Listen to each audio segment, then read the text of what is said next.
دنیا کی لذتوں میں ہم ان حماقتوں میں اپنے قلب کو سیاہ کرتے جا رہے ہیں۔ عزیزان محترم، قبر میں سب سے زیادہ جو عذاب ہے وہ زبان کی وجہ سے۔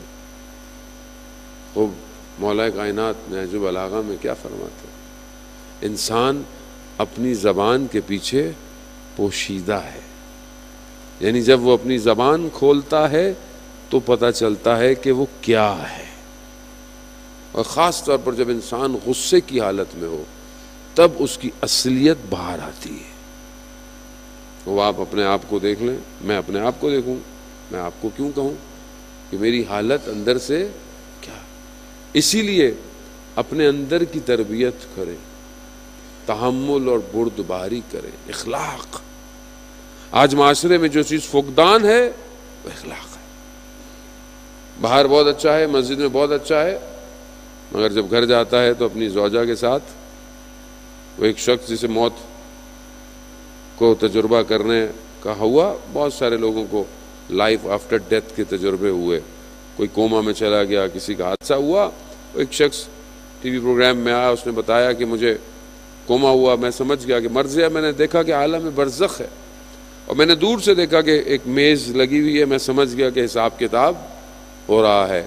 ان میں سے ایک شخص اٹھ کے آیا اور وہ بالکل میرے سامنے آ کے کھڑا ہوا اور کہا، اس کا چہرہ اتنا بھیانک تھا، اتنا خوفناک تھا کہ دنیا کے بھیڑیے اس کے مقابلے میں خوبصورت ہیں، اتنی خطرناک۔ کہہ رہا اس وقت بھی جو بتا رہا تھا تو اس کے بدن کی حالت لرزے میں۔ کہا اس نے مجھے کچھ نہیں کہا سوائے ایک بات کے اس نے میری زوجہ کا، میری بیوی کا نام لیا اور کہا، تم اس کے ساتھ بد کلامی کیوں کرتے ہو؟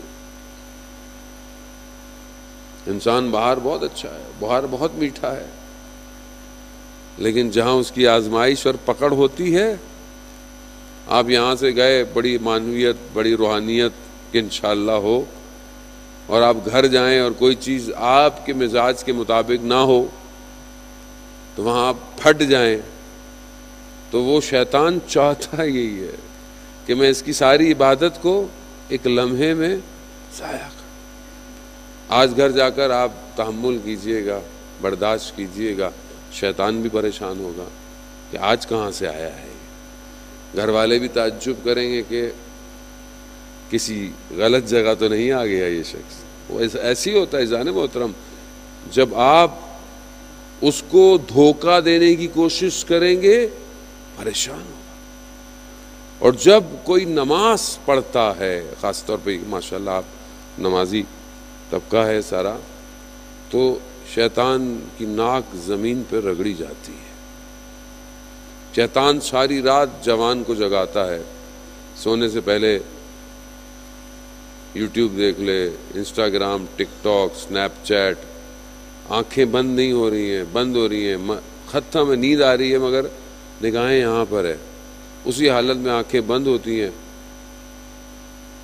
اور پھر انسان، ایک شہید کی ڈائری ملی، اس کے باپ نے بتایا، اس نے اپنی زندگی کے حالات لکھے ہوئے تھے۔ اس نے لکھا ہوا تھا کہ وہ دن میری زندگی کا سب سے تاریک دن تھا، یعنی سب سے ڈارک دن تھا، اندھیرا تھا، جس دن میری فجر قضا ہو گئی۔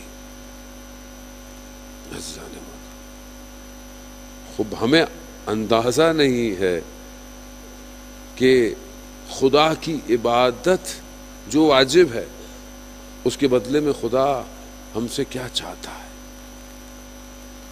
خوب اگر ساری رات شیطان ہمیں مصروف رکھے، صبح کون اٹھے گا؟ اور اگر اٹھے گا بھی تو جب ایک انسان کے بدن میں تیر لگے ہوئے ہوں تو کیا وہ ان تیروں کے ساتھ کھڑا ہو کر عبادت کر سکتا ہے؟ معصوم کا قول ہے، ایک نگاہ نامحرم انسان کے بدن پہ، روح پر شیطان کا تیر ہے، تیر لگاتا ہے۔ نہ جانے کتنے تیر میرے بدن پہ لگتے ہیں، اس حالت میں میں خدا کی عبادت میں کیسے کھڑا ہوں گا؟ وہ جانے خوب سسٹم کو پہچانے، یہ سب حادثاتی نہیں ہے، یہ حادثہ نہیں ہے، یہ سب اتنی تیزی سے جو ٹیکنالوجی آپ کو لے کے آگے بڑھ رہی ہے اور اتنی سستی ہوئی ہے، یہ سستی ٹیکنالوجی قوموں کو برباد کرنے کے لیے